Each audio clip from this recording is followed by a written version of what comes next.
como la claridad, tus alas levantarás, caminarás y no te cansarás, no te vacilarás, nueva fuerza será, nueva fuerza será. Lo que espera Jehová, nueva fuerza tendrá, nueva fuerza tendrá. Lo que espera en Jehová, aleluya, gloria al Señor, bendito tu nombre Jesús, te adoramos Señor, aleluya, gloria, gloria Jesús, bendito tu nombre Señor, aleluya.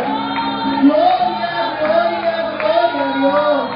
Santo eres, Señor. Santo, santo, santo eres, Señor. Aleluya. Gloria a Dios. Aleluya.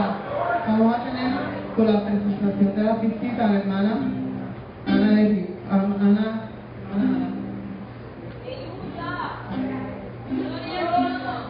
Gloria al Señor. Aleluya. Gloria al Señor. Bendito tu nombre, Jesús. Bien, Dios los bendiga a todos en esta noche, hermanos. ¿Cuántos están contentos? Gloria, estamos contentos porque hemos llegado a la casa de Dios para adorar y bendecir su santo nombre. Y en esta noche, no sé si hay alguna persona que esté en medio nuestro, que esté visitándonos. Bendito Dios, si hay alguna persona, ¿verdad?, que está visitando en medio nuestro, pues le decimos que ha llegado al mejor lugar del mundo, que es la casa del Señor. Esperamos, ¿verdad?, que se sientan gozosos y alegres, porque aquí está la presencia del Señor, y como dice la iglesia del Señor, bienvenido a la casa de Dios. Así que Dios le guarde y le bendiga. Gloria a Dios. Tenemos a Génesis, que tiene una participación en esta noche, un himno especial para gloria y honra del Señor.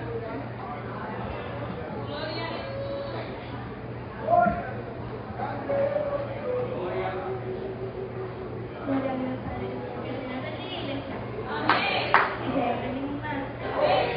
Gloria a Dios, aleluya. Si se pueden poner en pie, vamos a adorar al Señor. Gloria a tu nombre, aleluya. Porque tú eres toda la gloria y toda la honra. Y vamos a adorar, Señor. Gloria a tu nombre, mi amador, Señor.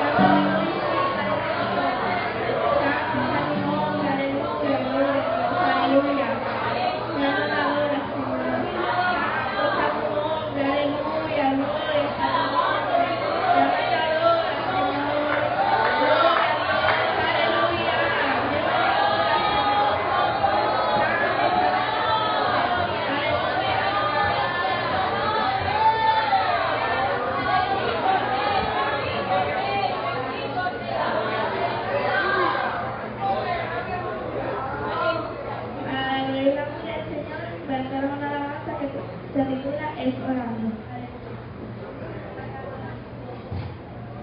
Es orando, como se abre la puerta el que toca, como barreras y yugos se explota, a Dios le pida su fe. Es orando, como el que pide recibe respuesta, orando se cae las fortalezas, que temen duerme en tu corazón. Orando Daniel recibió aquello que era y se detuvo, y que a Dios le dio su fe, definida lo que dijo destruyó. Es orando,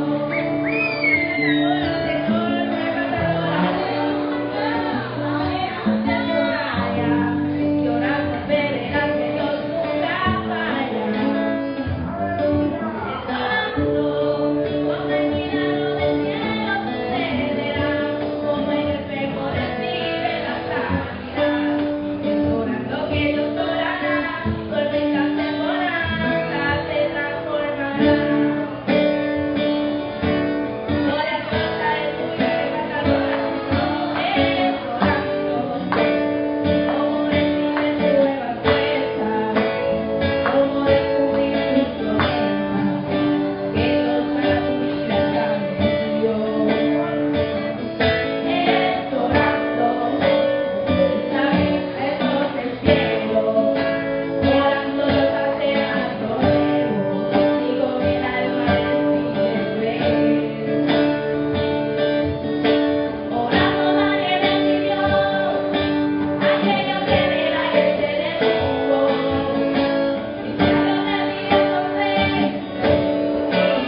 nombre de Jesús te adoramos, Señor, aleluya. Ven, ven, ven, Espíritu Divino, ven, ven, ven, apodérate de mí. Ven, ven, ven, Espíritu Divino, ven, ven, ven, apodérate de mí. Apodérate, apodérate, apodérate.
pastor, pero está medio enfermito, tiene un buen dolor de cabeza, es bien bueno, ha estado todo el día con malo. Así que, pero aquí estamos en el nombre del Señor, ¿verdad? Que lo oremos, alabado Dios, para abundar, ¿verdad?, lo que podamos sobre el tema urbanidad en el culto, que ya, ¿verdad?, hace 2 martes atrás el pastor pues había dado alguna introducción sobre esto, y que si no logramos tocarlo hoy completo, pues en otras ocasiones, alabado Dios, vamos a estar abundando sobre este tema. Vamos a hacer, pueden quedarse los que están sentados, vamos a orar. Padre, en el nombre de Jesús, vamos delante de ti, te damos gracias, Señor. Gracias, Padre, por la presencia de tu Espíritu Santo que está aquí en nuestro medio. Pedimos que tú nos dirijas, Señor, nos guíes, que esta palabra podamos, Dios mío, internalizarla dentro de cada uno de nosotros, para entender el plan y propósito que tú tienes, Dios mío, de conducirnos a toda verdad y a toda justicia, y sobre todo, prepararnos para ese gran día, Señor, el encuentro contigo, en el nombre de Jesús. Amén y amén. Gloria a Dios. Y entendiendo, ¿verdad?, la importancia y la necesidad que nosotros tenemos en esta hora de exponer y aclarar ciertos asuntos que ya la Iglesia a través de los años ha definido, porque Jesús estableció unas doctrinas, unos estatutos. La Iglesia, pues, el Espíritu Santo le ha dado la autoridad de exponerlos y de presentarlos. Y Jesús dio una orden a los discípulos de ir y doctrinar. Y esa es una responsabilidad de la Iglesia, doctrinar sobre estos principios que ya están definidos, que son asuntos del reino. Por eso, ¿verdad?, pues vamos a dar continuación a este estudio, conferencia, sobre este tema que ya el pastor, ¿verdad?, había comenzado a desarrollar. Bien, la generación que nosotros vivimos, y a muchos de ustedes, ¿verdad?, yo sé que en esta noche, cuando escuchen muchos temas que vamos a tocar aquí, ¿verdad?, pues les van a parecer un poco extraños, especialmente a la generación joven y a los que han logrado asimilar esta cultura, esta neocultura, como yo le llamo, bendito Dios, y quizá, ¿verdad?, escuchen este tema un poco extraño, porque esta generación que nosotros tenemos, especialmente la generación de los 80 para acá, de los 1980, está afrontando un problema bien grave de identidad. Y este problema grave de identidad se mide en todas las esferas: la política, la cultura, idiosincrasia, la personalidad. Pero lo más preocupante es la vida cristiana y el culto a Dios. O sea que nosotros vivimos en los días oscuros que vivió el pueblo de Israel, donde la Biblia dice que el pueblo cada cual hacía lo que bien le parecía. Y nosotros, a la Iglesia ir perdiendo, ¿verdad?, como yo digo, su norte, al irse saliendo de la perspectiva de Dios, de la perspectiva bíblica, la Iglesia entonces ha dejado de cumplir su misión de crear conciencia, de moldear, de establecer, porque yo creo que la Iglesia es la conciencia de los pueblos. Por eso es que la Iglesia no puede mezclarse ni con la política, ni puede subirse a las plataformas políticas, nada de eso. La Iglesia, porque va muy por encima de todo eso, lo que cumple el ministerio que cumplió Juan el Bautista. El Bautista era la conciencia de aquel tiempo. Y cuando tuvo que decirle a Herodes que era un ignorante, se lo dijo, porque él era la conciencia. Ese fue el último profeta del ministerio profético, y ese es el ministerio de la Iglesia. Pero la Iglesia ha ido negociando con ese ministerio, ya no tiene la moral, no tiene la autoridad de establecer puntos 2 de establecer doctrina de ser conciencia a los pueblos. Y estamos viendo, ¿verdad?, cómo esta generación que nosotros vivimos ha sido preparada de antemano y se le ha ido poco a poco cercenando todo sentido de apreciación por la belleza, por el arte y por la santidad. Si usted va al Museo de Arte de Nueva York, va a salir de allí espantado. Lo que va a ver son aberraciones y blasfemias, cosas que eran inadmisibles quizás 30 años atrás, 20 años atrás, y no solamente en el Museo de Nueva York, muchos lugares que usted va en diferentes países, pues esto es lo que se exhibe, porque esto es a nivel general, esto es a nivel global. El sentido de apreciación por lo sagrado ha sido mutilado. Y degenerado al grado de que se han traspasado fronteras, barreras entre lo santo y lo profano, entre lo que es bueno y lo que es malo, entre lo que es hermoso y es feo. Y ustedes saben de qué yo le estoy hablando, porque eso es lo que se exhibe día a día en cada película. O sea que esto nos está afectando en una manera general. Y hoy lo que nosotros contemplamos, tenemos una generación que no entiende el concepto de lo sagrado del templo, de la Biblia, del matrimonio, del bautismo, de la Santa Cena, y aún, ahí es que está el grave problema de la persona de Dios. Y eso ustedes lo saben, porque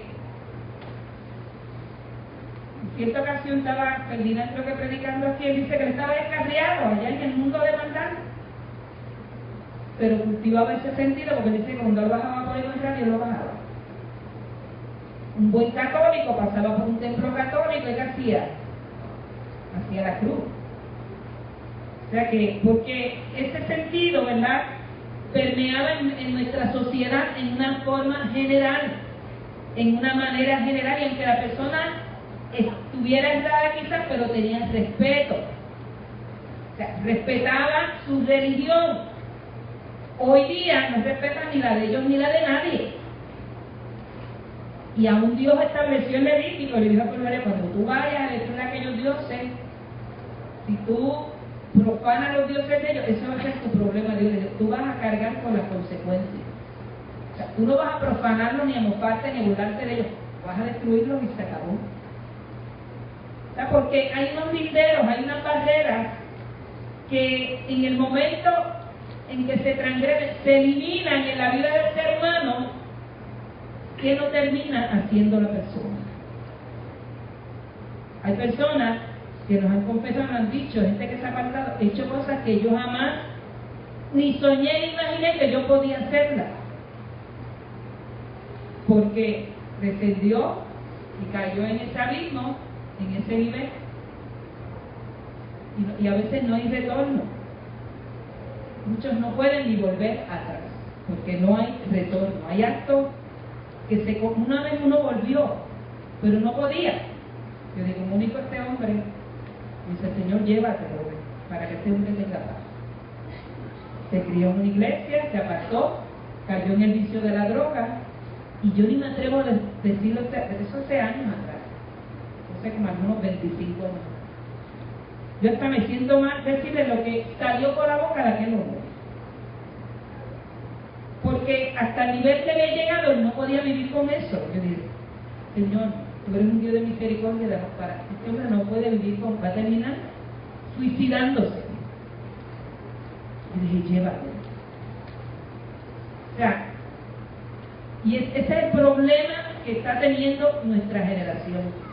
Pero Dios previno a Moisés sobre esto. En Éxodo 3, 4 al 6 dice, viendo Jehová que iba a ver, lo llamó Dios de en medio de la zarza. Esto fue cuando Moisés sube al Sinaí y ve una zarza ardiendo. Y cuando Dios vio que Moisés venía para ver qué era, Dios lo detuvo y le dijo, Moisés, Moisés. Y él respondió, heme aquí.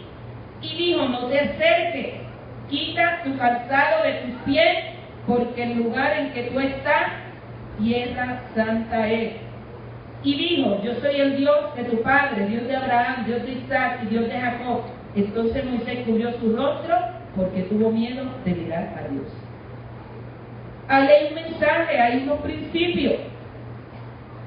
Aquella salsa era algo inservible, un arbusto inservible del desierto. Y aquello cumplía, es una tipología. Dios diciéndole a Moisés que él iba a habitar dentro del ser humano en un futuro. Aquello era símbolo del ser humano. Por aquel lugar pasaban reses y caballos y... O sea, aquello era un lugar como cualquier otro. Pero ¿qué hacía aquel lugar sagrado? ¿Qué hacía que aquel lugar fuera santo? Que Dios se había manifestado allí. Y lo mismo Dios hizo con Josué. En Josué 5:13 al 15, estando Josué cerca de Jericó, alzó sus ojos y vio un varón que estaba delante de él, el cual tenía una espada desenvainada en su mano. Y Josué, yendo hacia él, le dijo, ¿eres de los nuestros o de nuestros enemigos? Él respondió, no, mas como príncipe del ejército de Jehová he venido ahora. Entonces Josué, postrándose sobre su rostro en tierra, le adoró y le dijo, ¿qué dice mi señor a su siervo? Y el príncipe del ejército de Jehová era Cristo. Que los ángeles no aceptan la oración. Aquel era Cristo. Y el príncipe del ejército de Jehová respondió a Josué, quita el calzado de tus pies, porque el lugar donde estás es santo. Y Josué así lo hizo. ¿Qué hacía aquel lugar santo? No era santo, pero fue santificado por la presencia de Dios. Dios hizo una advertencia al pueblo de Israel sobre la necesidad de que nuestro sentido de lo sagrado no fuese afectado.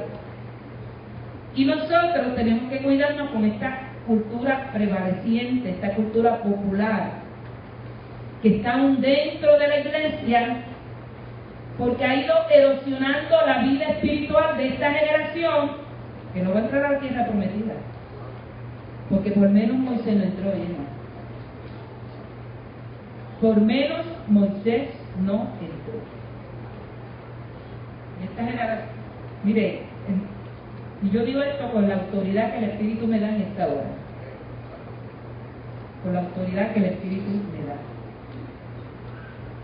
Yo creo que se pueden contar con los dedos de la mano, hablando generalmente, estoy hablando a nivel de Puerto Rico, porque se van a limitar. De la manera en que se está exhibiendo el cristianismo, los seguidores de Cristo, ahora mismo,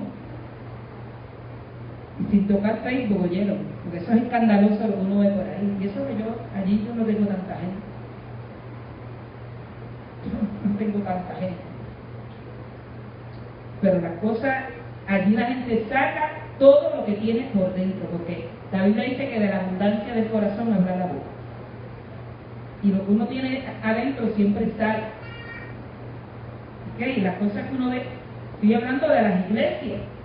A mí me escandalizó cuando un pastor nuestro MI pone un retrato con su esposa en la cama, desnudo aquí para arriba.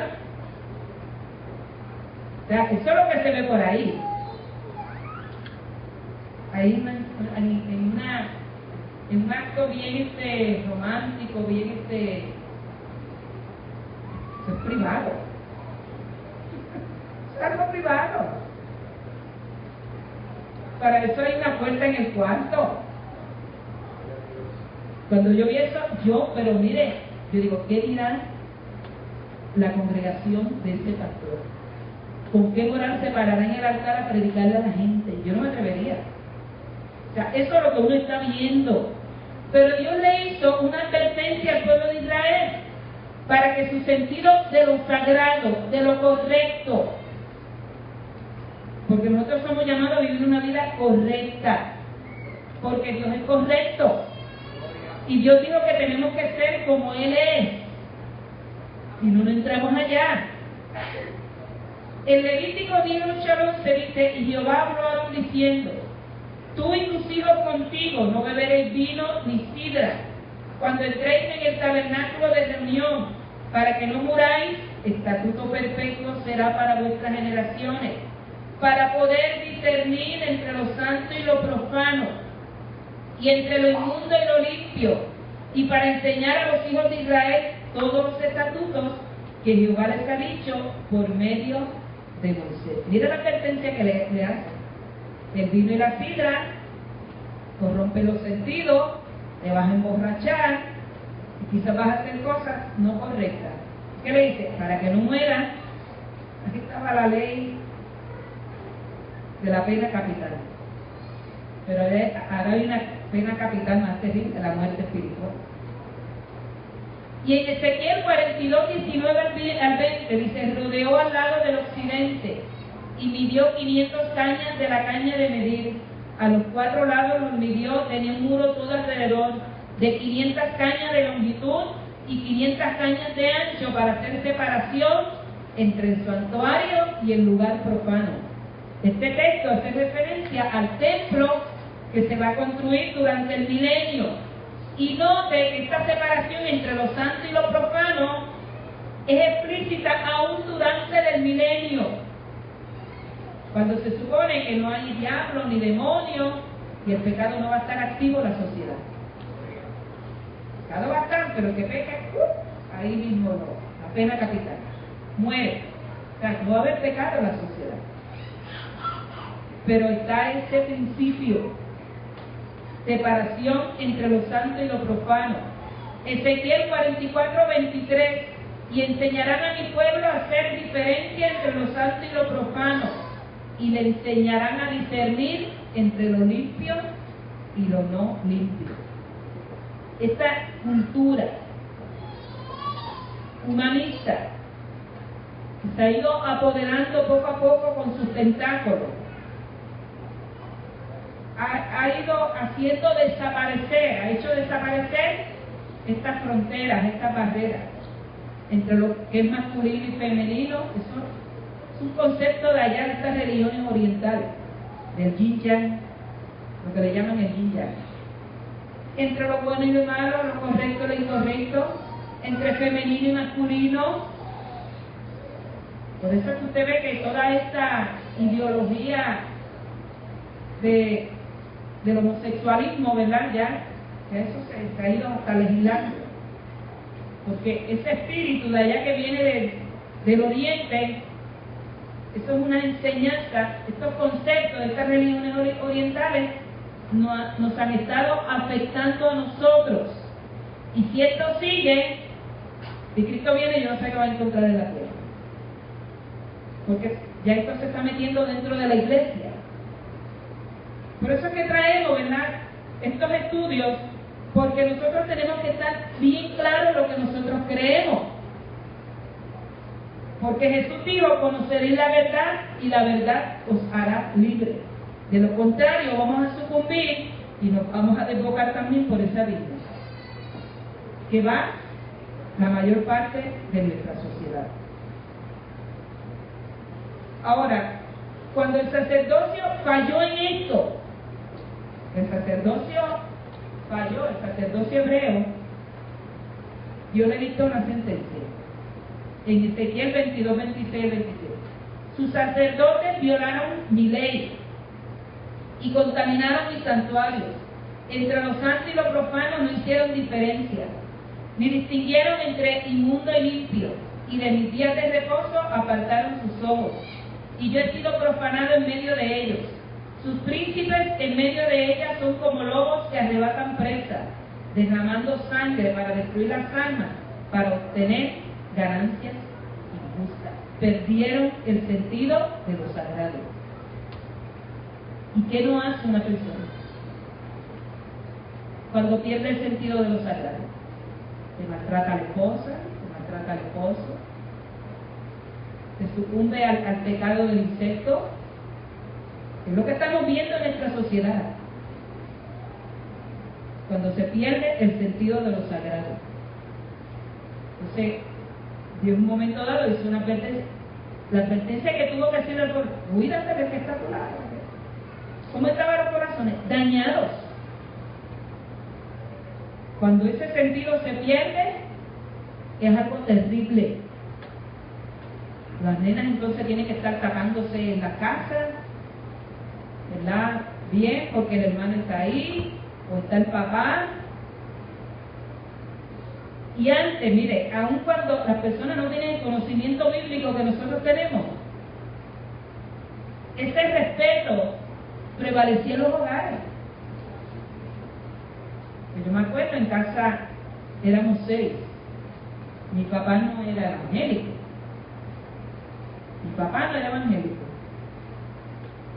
Pero yo hasta los 12 años me acostaba con mi mamá y con mi papá. Y lo que esperaba que era un ambiente de santidad. No conocíamos a Dios como lo conocemos ahora. ¿Por qué? Porque estaba ese sentido de lo que era sagrado. Las relaciones de hijo a padre eran sagradas. Las relaciones de cuñado y cuñada eran sagrados porque eran como hermanos. Pero ¿cuántas cosas está viendo uno hoy día? De que ella se enamoró del cuñado, bueno, el cuñado para mí como mi hermano. Es familia mía. ¿Cómo yo me voy a enamorar de un cuñado? Pero eso es lo que estamos viendo hoy. Es lo que estamos viendo hoy en nuestra sociedad. Primos casándose. Tú sabes que las madres no se atreven a irse porque no se atreven a dejar a la nena con el papá porque tienen miedo que le pase algo. Así que vive nuestra sociedad. Por eso Dios fue bien firme con esto, para que no se pervirtieran las relaciones personales. Si nuestra relación con Dios se pervierte, toda relación se daña. Toda. Porque lo que me impide pecar a mí es el temor a Dios. Lo que hace que yo vea a mis hijos como algo como sagrado es mi temor a Dios. Que yo lo veo que como persona sagrada. Que si está enfermo en una cama y tengo que bañarlo, lo hago porque lo estoy viendo con ojos sagrados. Pero eso está presente cuando está el temor a Dios. Pero cuando el temor a Dios no está, los seres humanos sucumben y hacen cosas que jamás ni han soñado que podían hacer. Por eso nosotros tenemos que tener cuidado. Bendito Dios. Pero Dios le dijo una sentencia. Por tanto, Jeremías 13, 24 al 25, yo los esparciré al viento del desierto como tamo que pasa. Esta es tu suerte, la porción que yo he medido para ti, dice Jehová, porque te olvidaste de mí y confiaste en la mentira. Eso le espera a esta generación. Porque las cosas terribles que uno oye, cómo la inocencia de los niños está siendo afectada, porque lo único puro que hay aquí en la tierra son los niños. ¿Y qué hacen? Dañándole la inocencia. Los niños están siendo dañados. En esta premisa, el cristianismo, al igual que el judaísmo, ha subsistido a través de los milenios. ¿Por qué? Porque ha ostentado un código de ética de urbanidad. Esta palabra que hoy es media rara, cuando hablo de urbanidad es civilismo, ¿verdad? Estamos hablando de interacciones sociales, todo esto. De moralidad que sobrepasa cualquier cultura, nación o pueblo. ¿Por qué la cultura judía ha permanecido a través de los milenios? Por su código de moral que tiene, de ética. No hay cultura que haya sobrevivido lo que ha sobrevivido la cultura judía. Y la nuestra, que ya lleva unos 1000 años y tanto por ahí, de la misma manera. Este código abarca todo lo que comprende a la naturaleza humana en su ámbito de existencia, personalidad, hábitos, costumbres, carácter, estilos y su ámbito social de actividades. Por lo tanto, ya ha sido definido en la Sagrada Escritura cómo conducirnos en el templo, cómo tenemos que vestir, qué actividades se pueden llevar a cabo en el templo, cómo nos dirigimos a Dios, cómo cantar, etcétera, etcétera. Eso está definido aquí. O sea, en unos aspectos a manera de prototipos, se establecen como principios y en otras una manera más directa. Ahora, el pesimismo de nuestra generación hacia las cosas sagradas, porque hay un pesimismo.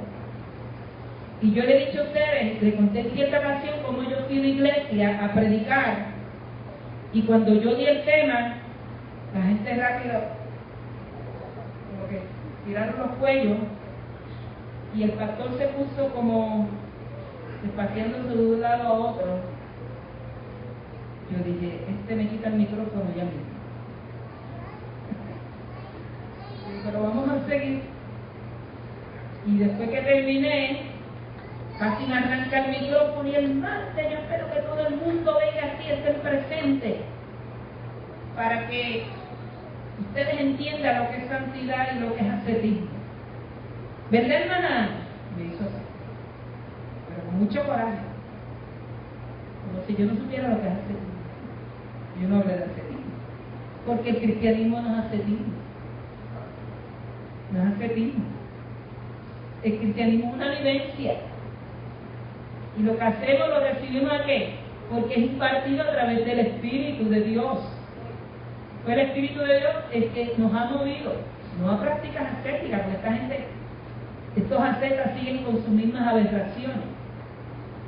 Rasputín era un asceta, el asesor del emperador de Rusia, de su esposa, pero era un pervertido. Si usted ha leído la historia o quizás ha visto alguna película, era un pervertido.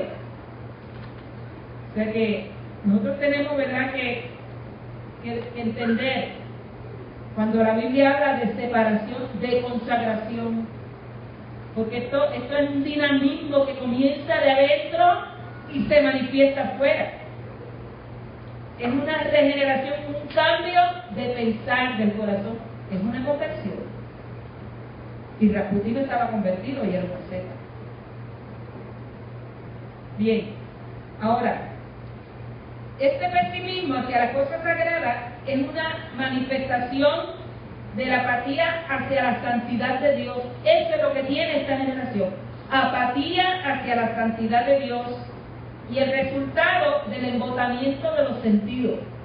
Esta generación tiene sus sentidos embotados debido a que a la continua exposición de la degradación moral rampante y una indulgente y desenfrenada gratificación propia. Y eso ha pasado en otras civilizaciones, en otras culturas. Roma fue fundada 750 años antes de Cristo. Y empezó como una sociedad firme, como una sociedad recta, que eran paganos, pero tenían un código de ética, de moralidad bien elevado. Y eso hizo que Roma se mantuviera. Tenían su constitución, pero comenzaron una degradación moral, social, y cuando se convirtió en una democracia, ustedes saben cómo vivió el Senado en Roma. Y después cómo comenzó a vivir los Césares. ¿Y Roma qué hizo? ¿Verdad? Se hundió. En este estado de ánimo ha incapacitado a nuestro pueblo a ejercitarse en la búsqueda de una vida elevada a través del servicio público desinteresado, el arte positivo, la música sagrada, la oración, el ayuno y la lectura bíblica. El intelecto es prácticamente anulado. Mire, cuando la persona cae en esta condición que está viviendo nuestra generación, el intelecto se anula. Que lo digan los maestros de la escuela. Que lo digan los maestros. No, o sea, no pueden levantarse de la condición en que están. Pierden el sentido por la vida. Lo que precipitó el juicio contra los antediluvianos fue este mismo espíritu. Sus sentidos estaban tan embotados que apenas pudieron entender el mensaje de Noé. No lo entendían. Sus sentidos estaban embotados. Y no pudieron discernir lo que venía sobre ellos. Eso le está pasando a esta generación. Y vemos, ¿verdad?, que los grandes ideales de conquista, superación y grandes sueños que caracterizaron a las generaciones pasadas. Cuando leemos todas esas historias de los caballeros de allá, ¿verdad? Me encantaba leer eso de España. Esos caballeros que se iban a las conquistas, ¿verdad? Que tenían una ética de respeto, de dedicación, de amor a su patria. Pues mire, eso caracterizó a muchas de estas generaciones, donde a las mujeres se le abría la puerta. Eso ya no se ve, digo, yo he visto a Milton, pero antes, los otros aquí. Gloria a Dios por Milton. Pero son pocos los que lo hacen, ¿verdad? De abrirle la puerta a las damas. De en el banco, como decía Cuchillo, ¿verdad?, de darle prioridad a las damas. Bueno, muchos hombres dicen que ellos tienen la culpa, como ellas son feministas y no quieren. Eso es lo que dicen. Pero si a una mujer se le explota hoy día una goma en la calle, que Dios tenga misericordia de ella, porque te pasan con los cajos por encima. Yo estuve una vez 3 horas esperando que Nestalí llegara, porque se me explotó más la goma del carro. Todavía yo no sé cambiar la goma. Nunca he podido aprender. No he podido aprender. Tuve como 3 horas y dale que es tarde y no. Y los carros me pasaban, por poco me llevaban. O sea, eso no existe ya. Eso se acabó. Pues mire, esos ideales, todo esto se está convirtiendo en pesadillas plasmadas en la mente. ¿Por qué? Por la fantasía de Hollywood, la fantasía del celuloide. Nuestra generación no sueña, simplemente vive una constante pesadilla de demonios, depresión, aburrimiento. Pregúntale a muchos jóvenes, ¿qué tú vas a hacer cuando se grande? No sé. Y viven la vida todo el tiempo aburrido, en un aburrimiento constante. No tienen metas, no tienen sueños, no tienen ideales. Ya esos muchachos que eran los que perseguían a las muchachas y se le declaraban, y ellos, ya eso se acabó, porque hoy día las muchachas son las que acosan a los muchachos, se los llevan a la cama. Esta es la realidad que estamos viviendo. Hoy los muchachos esperan que sea la muchacha que se le declare y la que estén acosándolo todo el tiempo detrás de ellos. Eso es lo que nosotros estamos viviendo. Los sentimientos están siendo explotados y alienados por la falsedad de Hollywood, la hechicería, la inmoralidad rampante y el asesinato que es exhibido en cada estreno de película está anulando la capacidad de esta generación de una experiencia sana donde las emociones puedan ser canalizadas positivamente. Los juegos electrónicos están atrofiando las células del cerebro, y eso está comprobado, y están incapacitando a nuestra joven generación del disfrute de una vida contemplativa. Cuando hablamos de una vida contemplativa, ¿usted cree que un joven ahora se deleita sentarse en la arena de la playa a contemplar el mar? ¿No? Tú llegas aquí, ya no disfrutan eso. Ya no se disfrutan las conversaciones sanas, porque te montas en el carro con una persona y eso es lo que nosotros estamos viviendo ahora, una religión paralizada, y eso es bien peligroso. Por lo tanto, ya no se ve el matrimonio con la emoción y la expectación que lo contemplaron generaciones anteriores a las nuestras. Se ha perdido la fe y la confianza en el padre, la madre y los hermanos, y el ideal de las doncellas. Recuerdo cuando mi mamá me contaba, cuando ella era novia de mi papá, no se cogía ni las manos, oyeron, que mi abuela estaba en el medio sentada, cuando él iba a ver. O sea, eso de salir solo ni lo soñara. Porque si no, al otro día lo llevaban a la corte y los obligaban a casar. Eso era antes, ¿verdad? Por lo menos en esos tiempos. Pero esos ideales, donde la joven cuidaba y guardaba su virginidad hasta el día de la boda, y esto lo que hacía era añorar al matrimonio como una experiencia única. ¿Por qué? Porque una excitación mayor demanda otra experiencia superior. Y es por eso que nuestros jóvenes contemplan la experiencia matrimonial y de familia como algo aburrido y pasado de moda. No estamos hablando aquí, estamos hablando en general, ¿oye? Porque ya eso de esperar para casarse, o de esperar virgen hasta llegar a la luna de miel, eso no es moda, eso está pasado de moda. Ahora, eso hablando allá, ¿verdad?, a nivel social, pero vamos al templo. El templo ya no es la casa de oración, estamos hablando generalmente. Es contemplado como un lugar de entretenimiento donde es exaltada la habilidad y el talento humano. ¿A qué la gente va a los templos? ¿A adorar a Dios o van a rendirse culto ellos mismos? Es un lugar de entretenimiento donde se masca chicle, se come y hasta se baila. ¿Usted sabe qué es el se baila? Un lugar de entretenimiento. Todos sabemos que la costumbre y la familiaridad son enemigas de la buena relación. La familiaridad y la costumbre no son buenas para una relación, ¿verdad?, que sea saludable. Una moral situacional ha sido el issue, o el asunto que ha estado vendiendo el evangelio postcristiano a una humanidad que vive en el vacío, porque esta generación que nosotros tenemos ahora está viviendo en un vacío espiritual. Lo muestran las estadísticas.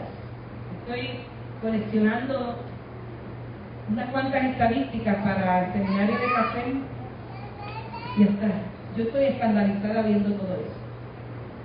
Cómo el cristianismo en Estados Unidos está descendiendo cada día. Pero es por eso, hermano, este humanismo, esta condición que se está viviendo ahora. La premisa del humanismo, esta nueva moral, tal como está establecido en su credo, de que no se debe poner juicio alguno sobre lo que es correcto o incorrecto en los niños, dice el humanismo, el manifiesto humanista, ha estado bombardeando directamente el pilar más importante de nuestra sociedad, que es la familia. Por eso ya los padres no se atreven a corregir ni disciplinar, ni las iglesias tampoco, ya no lo hacen. Y está socavando las fibras más vulnerables del individuo, su conciencia moral.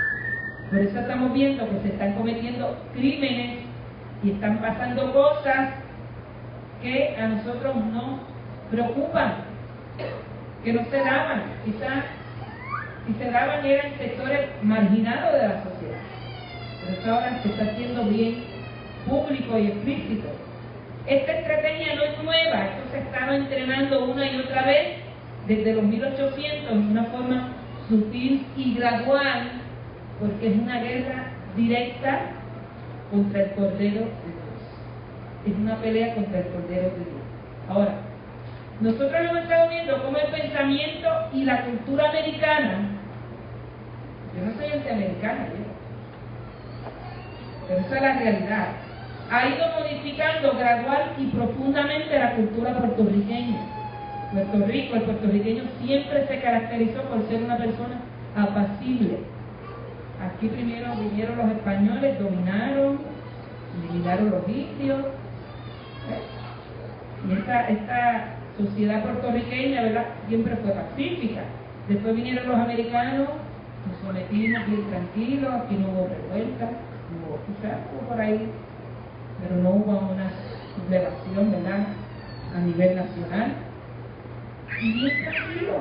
Estuvimos todos esos años bajo los españoles que hicieron barbaridades aquí.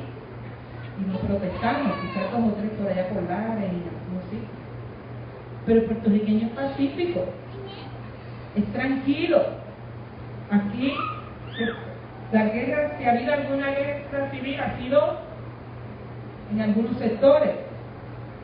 O sea, el puertorriqueño es tranquilo, es pacífico, pero esta cultura, este tipo de cultura insensible, extraña, que fue importada a principios del siglo pasado, porque vino de Estados Unidos desde Europa, donde no se estima a los ancianos, se da muerte a los pequeños en el vientre de sus madres, y desafía todo canon de ética y moral, ha sido desarrollada en la mentalidad de cerebros enfermos, rebeldes, ateos, anticristianos. Uno de ellos fue A.S. Neil, un rebelde que salieron de las iglesias católicas y de iglesias evangélicas. Neil, en su laboratorio experimental que él les hizo, llamado Somerville, desarrolló la tesis del ideal de que el niño obediente y laborioso era un error de la ética judeocristiana, de que la religión lo que hace es haciendo niños estúpidos, niños que no son inteligentes. Había que animar a los jóvenes a refutar toda figura de autoridad, comenzando por la del padre. Y él dijo: nunca ha existido el niño problemático. En un ensayo que él escribió en el 1932, solo ha existido el padre problemático. Él decía: el problema no son los niños, el problema son los padres. Eso decimos muchas veces hoy, ¿verdad? Pero ¿qué venía detrás de todo eso? Había una semántica para que para destruir la figura del padre y quitarle la autoridad al padre. De esta manera, en el caos social existente se pone como blanco la figura central de la sociedad, que son los padres. Y todos sabemos que la sociedad de los años 20 y 30 en Estados Unidos se erigía sobre las restricciones de una ética elevada de moralidad y respeto, que comenzaba con la figura del padre y luego era dirigida a los maestros, a los jueces, a los policías. Todavía en Puerto Rico, para los 60, los valores de familia estaban sólidos. Cada uno de nosotros así, ¿verdad? De los más mayores podemos testificar eso. Esos valores todavía estaban bastante sólidos. Todavía se podía dormir con las puertas abiertas. Y todavía cuando se mataba la gallinita se le mandaba al vecino. Y los vecinos nos velaban cuando íbamos a las escuelas. Pero eso se acabó. Aún allá en los campos eso no existe. Es inconcebible.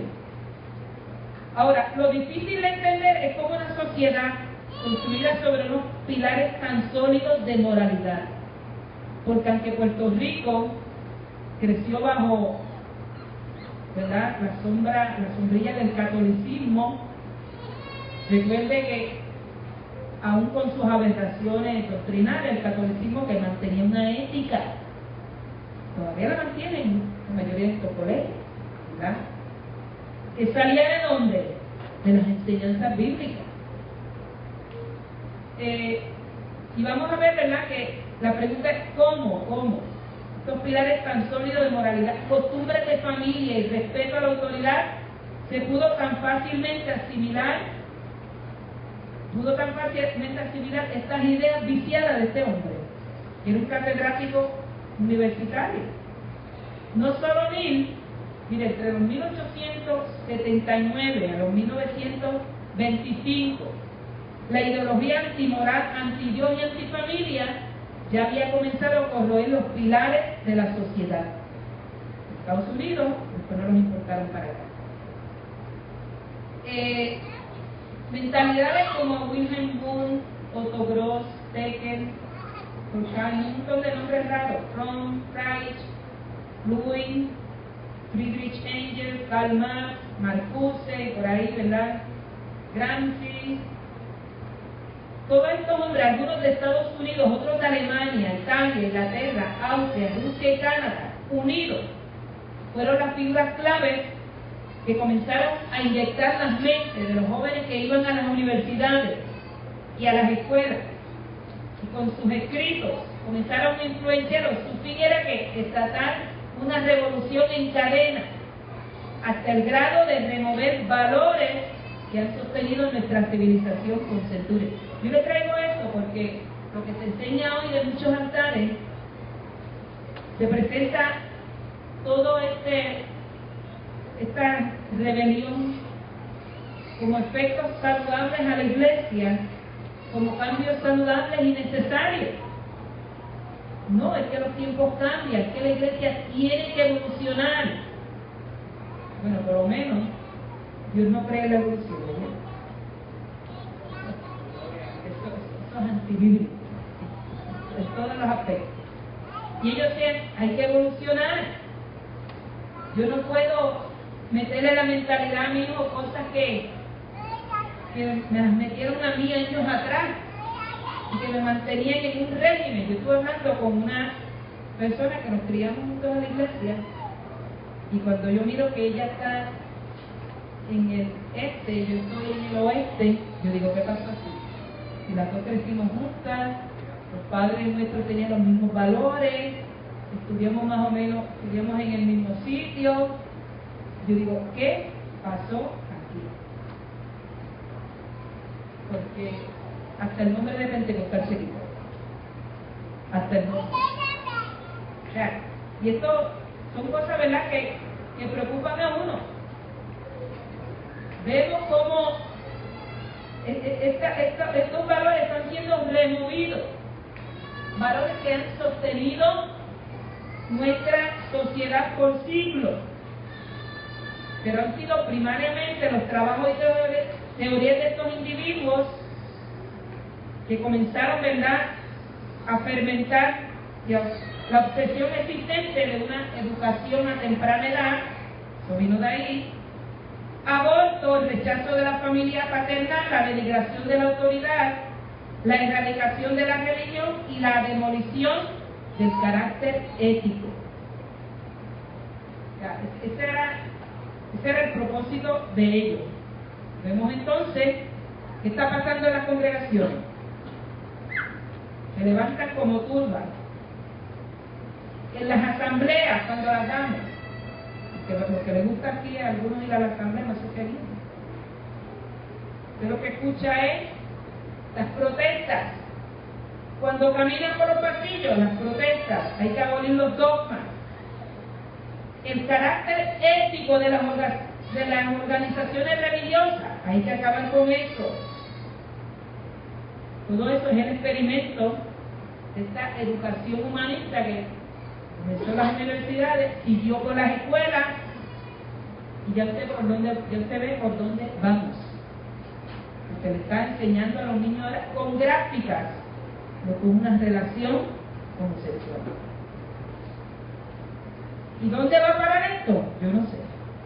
Espero que Cristo venga, porque yo no sé dónde va a terminar esto. ¿Ok? Ahora, los resultados de esta agenda de destrucción, como dije, se están haciendo evidentes las estadísticas. Y en la de nuestro país, pues claro, mire, somos el tercer territorio de los Estados Unidos en tener una cifra tan alta de nacimientos en adolescentes de 10 a 14 años. El tercer territorio de Estados Unidos tiene ¿cuántos estados? 50. Todos son más grandes que Puerto Rico. Algunos están menos poblados que Puerto Rico, pero somos el tercero. Eso lo dijo Gloria Montalvo, una directora social del programa de Servicio Integral de Salud a la Adolescencia. Y vino en un estudio que hizo el Nuevo Día, durante el año fiscal 2003 al 2004, se realizaron 2.943 abortos a menores de 19 años en la isla, según el Departamento de Salud.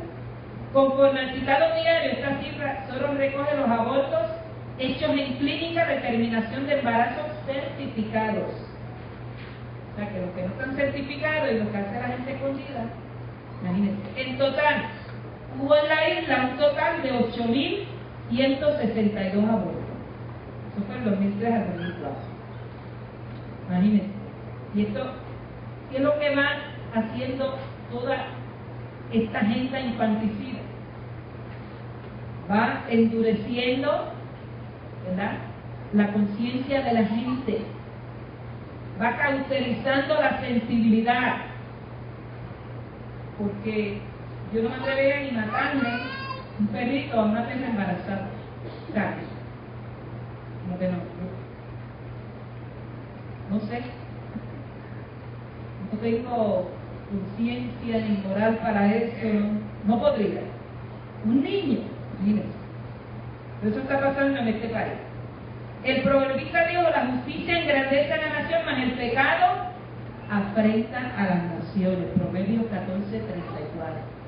El pecado de un pueblo trae sus resultados. En el siglo XIX la blasfemia era un crimen en la mayoría de los estados. Escuchaban pronunciando alguna blasfemia, serían presos. Hoy el público se hace de la vista larga ante el vocabulario de los actos blasfemos que sirven de entretenimiento a la familia. Yo creo que no hay película que usted no vea moderna hoy día donde no se blasfeme. Eso es así. Y una vez me puse a ver una porque pensé que había alguna enseñanza ahí cuando yo tuve que arrodillarme y pedirle perdón a Dios y yo dije: se acabó. Una blasfemia así de grande. Imagínense. Entonces, la obscenidad, el vulgarismo son aceptados como una expresión de arte, y el entretenimiento como una ingenuidad de una generación joven que anda en busca de un reencuentro con ella misma. No, déjalo, que es joven. Entonces, no los estorbamos, los dejamos que sigan por ahí, ¿verdad? Los dejamos que sigan, y cuando abran los ojos los van a abrir en el infierno. Eso está pasando en las iglesias. Yo me escandalicé en la convención por las cosas que yo vi. Hijos de pastores. Y dije: ¿qué está pasando, Señor? Yo no entiendo cómo un adolescente de 13, 14 años puede tomar sus propias decisiones. Puede comprarse su ropa, que la ropa que uno ve es escandalosa. Y cuando vamos a ver jóvenes 12, 13, 14 años con enfermedades venéreas, intentos suicidas, los pastores locos no hayan que hacerse. Si no hay orden en la casa, no hay ley. Si no hay reglas, cada cual hace lo que le da la gana. Vivimos con él y no estorbamos. Si no hay que estorbar, no llega. Yo se me guapiaron muchas veces. No, yo soy más guapita que tú, soy más guapo que tú. Yo tengo que estorbarlo. ¿Por qué? Se pierden, hermano. Porque este ambiente que permea nos, mira, arrastra. El diablo quiere quitárnoslo, nuestros hijos. O sea, este es seductor. Pues hay que de alguna manera abrirle los ojos, bendito Dios. Gramsci, que fue otro revolucionario, Antonio Gramsci, en Europa, él ideó un plan maquiavélico. En Rusia todavía el cristianismo está en pie. La revolución no logró enterrarlo. Claro, matando a la gente, pasa lo mismo que la iglesia primitiva. Mataban uno y se convertían en 100. Eso está pasando en Rusia. Y en China lo mismo. Y él dijo: no, espérate. Y puso en acción el mismo consejo que le dio Balaam a Balac. Le dijo: tú quieres estorbar ese, corrómpelo. Y allá en una celda él comenzó a escribir cómo enterrar el cristianismo. Le dijo: vamos a cortarle las raíces. Vamos a comenzar, la única manera de cortar sus raíces, propulsando una revolución moral en todos los niveles. Y lo logró, porque el cristianismo está enterrado en Europa. Europa es ateo prácticamente ahora mismo. Y hay Holanda, que es un país supuestamente protestante, evangélico, es uno de los países más corrompidos que hay ahora mismo, donde se ha legalizado la pedofilia, que no se ha legalizado ahí. Ahora, los convertidos, pioneros del cristianismo primitivo, no tuvieron mucho problema ni contemplaron la necesidad de delinear el código en el nuevo pacto. Pues todos los primeros convertidos eran judíos educados y criados en la cultura del Sinaí. Luego, cuando comenzaron a llegar los convertidos paganos en sus filas, se contempló que siguieron funcionando dentro de esta cultura, a excepción de los rituales establecidos en el pacto hecho con Abraham y por consiguiente con el pueblo hebreo, que era ¿qué? La circuncisión y el sábado, que fue sustituido por el domingo. Porque cuando Dios hizo pacto con esa gente, Dios le puso, o sea, había una señal en ese pacto y había una condición. La circuncisión es señal de que entre tú y yo hay un pacto, y el guardar el sábado también. Pero lo demás se quedó igual. La iglesia lo guardaba, la iglesia primitiva, y sirvió como prototipo de un sacerdocio superior. Todo siguió funcionando, no en lo externo, muchas cosas no en lo externo, pero sí como principios. Vamos ahora al templo, ya mismo, ya casi estamos terminando. No se preocupen que no lo voy a tener mucho tiempo, ya casi estamos terminando. El templo. El templo siempre fue considerado un lugar de encuentro entre Dios y el hombre. Aún desde antes de la ley del Sinaí, había un lugar de encuentro entre el hombre y Dios. Porque aquí en Abraham llevó los diezmos a Melquisedec, que vivía en una ciudad llamada Salem, lo que se considera que aquello era un lugar de encuentro entre Dios y el hombre. Y si Abraham llevó los diezmos allí, era que allí tenía que haber un templo. Siempre lo ha habido. A este lugar se le llama templo por su naturaleza exclusiva y única. El templo, aún los templos paganos, ¿oyeron?, eran considerados un lugar sagrado. Usted va a una mezquita musulmana, cuando fuimos allá a Israel, cuando enseñaban la de Saladino, la reina de Saladino, yo era una mezquita preciosa, un edificio precioso, ¿verdad? Pues allí, ¿cuál era los requisitos de esto? ¿Te vas a entrar? Tienes que quitarse los zapatos. Yo no entré, lo único me quito los zapatos delante del pueblo. Y las mujeres que iban con su ropa descubierta aquí, les ordenaban ponerse una manta. Si iban con ropa muy corta, no las dejaban entrar, ¿verdad? Y era así. ¿Sabes por qué? Porque para ellos era considerado un lugar santo por su naturaleza única y exclusiva. Era considerado un lugar sagrado donde había que tener reverencia y temor. Ahora, ¿qué es lo que hace que el templo sea un lugar sagrado? Noción que esta generación ha perdido. Eso se ha perdido. Yo he ido a templos donde están comiendo ahí dentro, donde está la pierna enganchada, qué sé yo qué. Yo digo, eso es como si fuera un teatro. O sea, se ha perdido eso ya. Y ustedes saben lo que hizo Jesús Adrián Romero, que puso unas pantallas gigantescas en el templo y pasó por ahí el juego ese. Imagínense. O sea que eso es algo serio. ¿Qué es lo que hace que el templo sea un lugar sagrado? Primero, el propósito que cumple, su designación. Número 2, el lugar donde se invoca y se adora a Dios. Y número 3, el lugar donde Dios se manifiesta a través de su Espíritu Santo.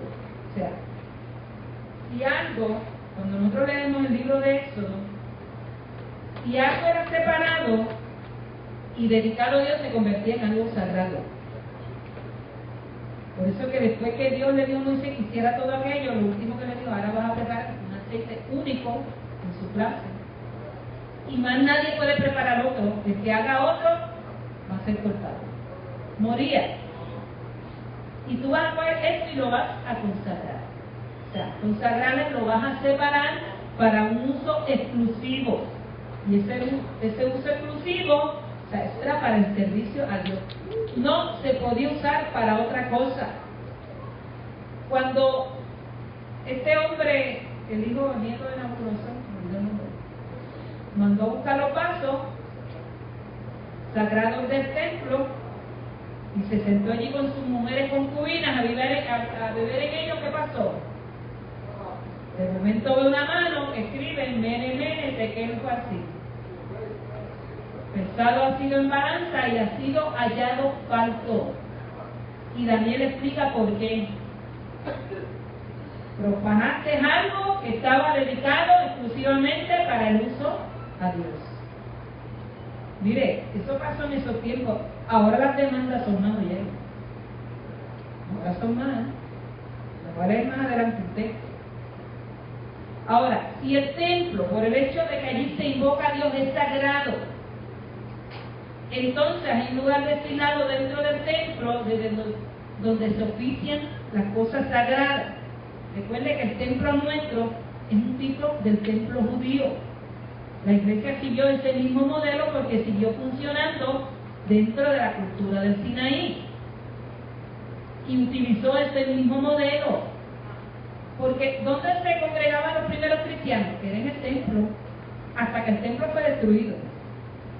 ¿Dónde iban a orar? Era en el templo. ¿Dónde recibieron el Espíritu Santo? ¿Dónde estaba el aposento alto? En el templo. O sea, los judíos no dejaron de congregarse en el templo. Ellos no echaron a un lado la ley del Sinaí. Usted ve que no parece que no habla ni de diezmo, ni de habla de todas estas estipulaciones no aparecen, porque la iglesia siguió funcionando dentro de esa misma cultura y dentro de esa misma liturgia. Siguió en ese mismo estilo. Y entonces el templo tenía que era los atrios. Los atrios eran sagrados también. Estaba el lugar santo y estaba el lugar santísimo. ¿Un prototipo de qué? De nuestro cuerpo, que ahora es templo del Espíritu Santo. Que con más cuidado entonces tenemos que velar, porque es consagrado, porque vive el Espíritu Santo en nuestro cuerpo. Que tampoco podemos profanar. ¿Okay? Y donde se imparte las cosas sagradas, que es la Santa Cena, la predicación y la proclamación de la palabra de Dios. Este es el altar. Por eso el pastor habló lo del altar, la que más. Y como el altar ha sido separado para un uso exclusivo que tiene que ver con la deidad, entonces se convierte en algo más sagrado todavía. Los hebreos lo llaman el santo de los santos. Es el altar donde estaba el arca. Las cosas que están en el templo y que se utilizan para la adoración a Dios son también sagradas y exclusivas. Una persona, si tú compraste un piano y te costó $3,000, dice, no, eso yo lo voy a llevar para la iglesia porque yo lo voy a usar para tapar la iglesia. Tienes que dejarlo ahí. Ya tú se lo dedicaste a Dios. Ya no te lo puedes llevar para tu casa. Así que si cada uno le dio a Prove, ¿y cuánto fue Prove? $120 para la silla, esa silla no es tuya, aunque tú diste $120. Porque se trajo al templo y se ha dedicado para quién. Así que no se pongan a pelear, no, que esta silla yo la compré, yo me voy a sentar aquí. Y ven que yo me siento en mundo. ¿Okay? Porque eso no es mío, ni es tuya. ¿Eso qué? Eso ha sido dedicado a Dios, porque se usa en un uso exclusivo para Dios, para adorar a Dios. Por eso, y no solamente, ¿verdad? El templo. Las cosas que están en el templo y que se utilizan para la adoración de Dios son también sagradas y exclusivas. Instrumentos de música, utensilios de la Santa Cena. Todo al pasar por aquí queda ¿qué? Santificado. Aún el dinero con todos esos símbolos paganos que tiene. Por eso es que cuando se recoge la ofrenda que hace la persona, va al altar. ¿Para qué va al altar? Para santificarlo y santificarlo y separarlo para el uso exclusivo para Dios. Por eso no se puede comprar otra cosa que no sea para las cosas lo que está establecido. Porque eso ya se consagró a Dios. Así que yo quiero ver dónde van a parar estos pastores que con el dinero de la iglesia cogen los jóvenes los bienes y se los llevan para los hijos. Dios tenga misericordia de ellos. Y ojalá que me estuvieran escuchando. Esto no está saliendo por internet, ¿no? Ay, gloria a Dios. Porque esa es la moda hoy día. Que van los viernes con el dinero de la iglesia, que es un dinero exclusivo para el uso de Dios. Los montan en una guagua y para los cines se ha dicho. Cuando el cine siempre ha sido considerado un lugar de inmoralidad. Todavía la mayoría de los reglamentos en Estados Unidos, bautistas, aún los presbiterianos, que me puse a chequearlo, todavía tienen esa cláusula de que los miembros no pueden ir al cine. Todavía la tienen. Eso era cuando prevalecía la moral en Estados Unidos. Pero hoy día se hace este sacerdocio pervirtiendo el derecho, pervirtiendo la ley de Dios. Allá es que le da la gana de ir al cine, pero con dinero de la iglesia. Allá cada cual que va, yo no busco a nadie que va, eso es problema tuyo. Pero yo coger el dinero de la iglesia y llevarme un grupo de jóvenes y llevarlo allí, cuando en un tiempo dado el Espíritu Santo señaló que eso era pecaminoso e inmoral, por lo menos yo no lo haría. Que Dios me libre, tenga misericordia. Pero eso es lo que está pasando. Hasta para las fiestas patronales se lo están llevando. Con dinero de la iglesia. O sea, que todo lo que pasa por aquí, todo lo que se trae al altar, ya eso entonces es consagrado, separado para el uso exclusivo, es consagrado a Dios. Por eso es que el apóstol Pablo amonesta sobre el tomar livianamente la Santa Cena, que no aparece en el Antiguo Testamento, pero hay una cláusula.